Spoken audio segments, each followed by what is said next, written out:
Hello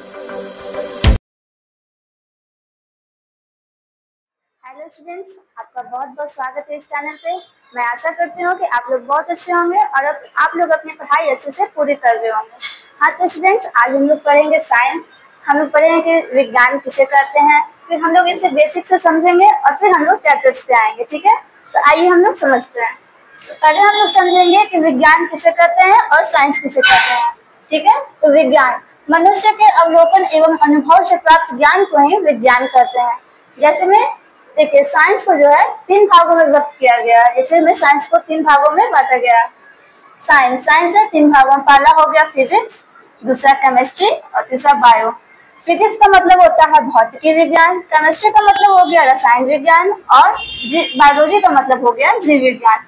तो हम लोग धीरे धीरे करके इन तीनों में पढ़ेंगे। इन तीनों को 3 पार्टों में डिवाइड किया गया है। फिजिक्स अलग हो गया, केमिस्ट्री अलग हो गया, बायो अलग हो गया। तो हम लोग आज बायो के बारे में पढ़ेंगे।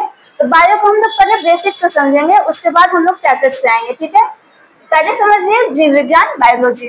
बायोलॉजी जो है, बायोलॉजी को हम लोग 2 पार्ट में पढ़ते हैं। एक हो गया बायोस, दूसरा हो गया लोगस। बायोस का मतलब होता है जीवन और लोगस का मतलब होता है अध्ययन। तो आप लोग समझ ही चुके होंगे कि बायोलॉजी किसे कहते हैं, मतलब जीवन का अध्ययन करना ही क्या कहलाता है, बायोलॉजी कहलाता है। ठीक है, तो आइए हम लोग इधर समझते हैं जीव विज्ञान का इतिहास। मतलब जीव विज्ञान के हम पहले पढ़ते हैं कि क्या होता है। ठीक है, देखिए जीव विज्ञान को हम 2 पार्ट में डिवाइड करते हैं। एक हो गया वनस्पति विज्ञान और दूसरा हो गया जंतु विज्ञान।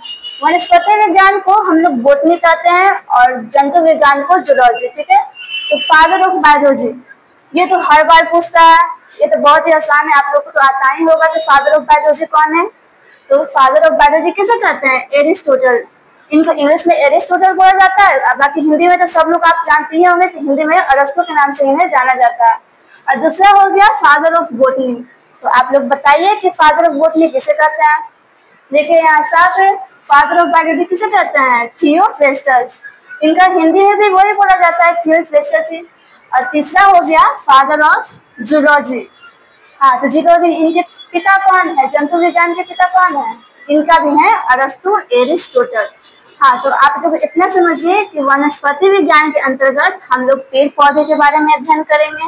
और दूसरा हो गया जंतु विज्ञान। जंतु विज्ञान के अंतर्गत हम लोग जंतुओं के बारे में अध्ययन करेंगे, जैसे कि हम लोग अपने बारे में अध्ययन करेंगे। ठीक है, ठीक है, हो गया। उसके बाद हो गया जीव विज्ञान की परिभाषा। तो इस जीव विज्ञान की परिभाषा तो सभी को आती होगी, इतना तो आसान है। जीव विज्ञान वह विज्ञान है जिसमें जीवित प्राणियों एवं उनके जीवन प्रक्रियाओं का अध्ययन किया जाता है। जिसमें हम लोग जीवित प्राणियों जो है उनके जीवन की प्रक्रियाओं के बारे में हम लोग अध्ययन करते हैं, वही क्या कहलाता है, हमारा जीव विज्ञान कहलाता है। फिर हम लोग पढ़ेंगे क्या, जैव प्रक्रम। ये हमारा चैप्टर्स पे आ गए। आप लोगों ने बेसिक तो समझ ही लिया इतना अच्छा से, इतना आसान था।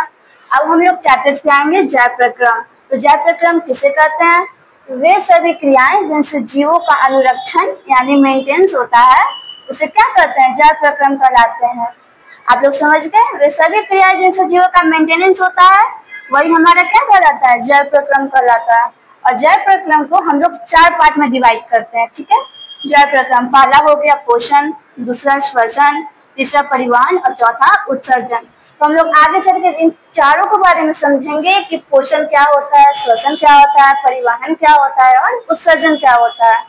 तो आप लोग नोट में ये चीज याद रखिएगा, जो प्रत्येक जीवों के लिए जैव प्रक्रम क्या है, अनिवार्य है। मतलब प्रत्येक जीव जो है उनके लिए जैव प्रक्रम बहुत ही महत्वपूर्ण है, ये अनिवार्य है। ठीक है,